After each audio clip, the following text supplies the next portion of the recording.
Night against the 76ers with a 49-point win. New York had a season-high 41 assists. They held the Sixers to their lowest point total so far this season. No Joel Embiid for the Sixers. Still no OG Anunoby for the Knicks, but they head into the All-Star break having won 10 of their last 12 games. It was New York's largest road win in franchise history. Overall, it was their second largest win in franchise history, trailing a 54-point win against the Nets less than a month ago. David Dennis and Vincent Goodwill join us now here on First Take. Their first game back from the All-Star break will be against the Detroit Pistons, the team that sits number one in the East right now, a team that I could say has been their kryptonite. Well, they lose by 30 the last time they played each other. So now we have to think ahead. What will it take for us to be convinced that the Knicks can go toe-to-toe against the Detroit Pistons? Far be it for me to state the obvious, which you already stated. How about beating the Detroit Pistons? Yeah. Let's do or competing against this Detroit Pistons team. They've been punched in the mouth both times they played. I know OG didn't play last time. I know Cat didn't play last time, but they still have lost by an average of 30 points in those games. This is a different Detroit team this season than the one that they played in the playoffs last year. They have an MVP-level guy in Cade Cunningham. They have an all-star in Jalen Durham. They have the best defense in the league and just a game behind OKC. Now, if I'm the Knicks, and if I feel like what I need to bottle up to beat this team, I need to be the Knicks from the last 10 games. Knicks have the best defense in the league over the last 10 games. They had 40 assists last night. They're passing the ball. They're defending. They shut down the Celtics, ran them off the three-point line, held the 76ers to below 90 points. They need to be that tough Knicks team with Karl Anthony Towns getting double-doubles on the boards, with Mitchell Robinson being a menace defensively, because that Detroit team is going to be physical, and they're going to punch you in the mouth, and the Knicks need to be ready for it. Is that what they need, Vinny? What do you think? Oh, go ahead, S.A. No, go ahead. Let my man Vinny handle his business. Go ahead, bro. I didn't get the memo this morning that today was going to be Pink Day on First Take. Somebody should have sent me an email about that between Stephen A. and Mr. Dennis out there. But That's what I did. David just talked about the Knicks of the last 10 games. You know what happened in the last 10 games, David Dennis? They went to Detroit and got their ass kicked. So maybe they should not be taking a page from what they've done. I think Detroit's superpower is making you play better or less than your best. When the Knicks are at their best, yes, they're defending, but they're also one of the most explosive three-point shooting teams in the league. And Karl Towns is a maximized version of himself, the player that he was last year. The problem with that is Karl Towns against Isaiah Stewart, who's going to be suspended for that game, first game out of the All-Star break, he won't be there. But he will be there in a playoff series. It's going to come down to Karl Towns doing what he needs to do last year, Stephen A. Isaiah Stewart only played a few minutes in game one and was out for the rest of the series.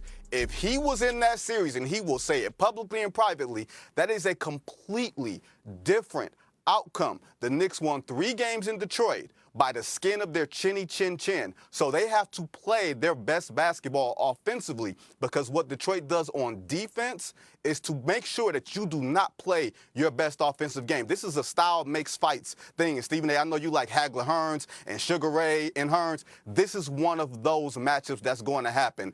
And if I'm you, Stephen A., the Knicks should be scared. Well, a couple of things. Number one, it's good to see you, my brother. Good to see you. Always proud of you. You know that. Likewise. David, good to see you. And I appreciate you, the work that you've done over the years, filling in on First Take. Thank you so much, man. Happy to have you on the show. We're going to talk about the dress code a little bit later, but you trying to look like Mr. Chippendale's your damn self, though. We're going to talk about that another time. Tell me I don't look good, Stephen. We wear the same color. We wear the same color. There's a dress code. It's a dress code on First Take. We have standards, okay? Let's get that out the way. Now, let me say this to you. Yo, bro, I ain't gonna lie to neither one of y'all. I'm scared as hell. I'm a New York Knicks fan. We all know that. I'm scared as hell of the Detroit Pistons. I think Detroit Pistons is the best team in the East. I think the Detroit Pistons could win the chip. I think they're that damn good. I love their athleticism. I love their size. I love their girth. I love their attitude. I love their perimeter shooting. I love Cade Cunningham. I love their coach, J.B. Bickerstaff. I love everything that I'm seeing from the Detroit Pistons. They are the best team in the Eastern Conference right now. And let me tell you something right now. If I picked the Knicks to beat them right now, it would only be due to emotion. It'll only be due because I'm a New York Knicks fan and I'm going down with the ship. It won't be because I believe it. I'm very worried about the New York Knicks. I don't believe this team can go and win a 7-game series against the Detroit Pistons with the Detroit Pistons having home court advantage. I think the New York Knicks would have to be the top seed and the road to the finals would have to come through the Garden. That's how I feel about this. I don't like the Knicks matching up against these brothers at all. And what I tried to explain, which both of y'all know just as well as me, it's one thing for a team to be good. It's one thing for a team to be in pursuit of a championship. But it's another thing entirely when they want you. You look at the Detroit Pistons, and no matter what they do against everybody else, it always seems to be a little extra when they going against the New York Knicks. They beat them by 30 a month ago, and I was supposed to be at the game. They was up by 40. And the next time they met them, they was busting their ass. I'm just saying, I'm concerned about that. And when I look at Karl Anthony Towns, I don't like him posting up. I don't like his chances of posting up against a Stewart or a Duran. I like him stepping on the outside. I need him to shoot better than 35% from three-point range. I'll tell you that much. He needs to be that kind of weapon. Mitchell Robinson would obviously play a pivotal role in that series because you need his size, his girth, his shot blocking and defensive prowess. You would need those kind of things in order to offset what Detroit is going to throw at you. And still, with everything else that they got a slew of cats that can come at you. I like what I'm seeing from Detroit. The answer to this question about the Knicks needing to be worried about the damn Detroit Pistons, they should be more than worried. They should be in panic mode. They are not a better team than the Detroit Pistons right now. And let me also say this. Mike Brown can coach. Nobody's going to deny that. Coached in Cleveland, coached in L.A., coached in Sacramento, was an assistant coach with Kerr, in Golden State. Now he's here in New York City. And I love what I'm seeing from them through the winning streak. But then they went to against Detroit, got their ass kicked.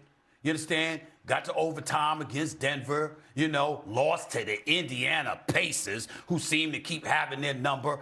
I'm just looking at them and I'm saying, where was your defense then?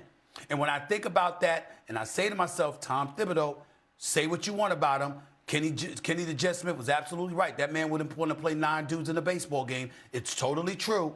But he had them being Rough Riders. He had them overachieving. He had them playing hard-nosed basketball continuously, not periodically. And they wanted to change, and they got it. Well, you got it in Mike Brown. You got to peel the stuff out of them, bro, because the Pistons are not coming. They are here.